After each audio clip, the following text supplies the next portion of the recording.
আমাদের পারমার্থিক যে পিতা গুরুদেব, এই পারমার্থিক গুরুদেব কাছ থেকে দীক্ষা প্রাপ্ত হওয়াটা আরেকটি জন্ম, পারমার্থিক জন্ম।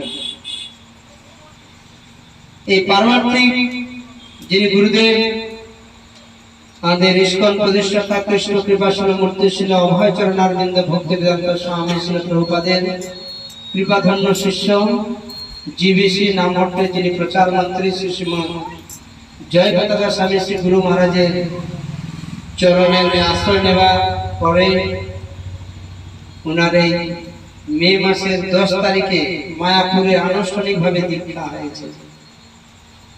তো গুরুদেব ওনার নাম দিয়েছে কি নাম?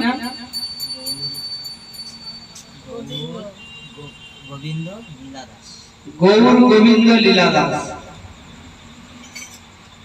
তো এই গৌর গোবিন্দ লীলা দাস উনি গুরুদেবের কাছ থেকে নতুন দীক্ষা নিয়ে নতুন নাম পেয়েছেন গুরুদেবের কাছ থেকে। সেই উপলক্ষে কিছু সাধু সঙ্গ, হরিকথা এবং বৈষ্ণব সেবা, তো সেই জন্য তো আমরা আশীর্বাদ করবো যাতে উনি পারমার্থিক দিক থেকে উনি আরো উন্নতি সাধন করেন।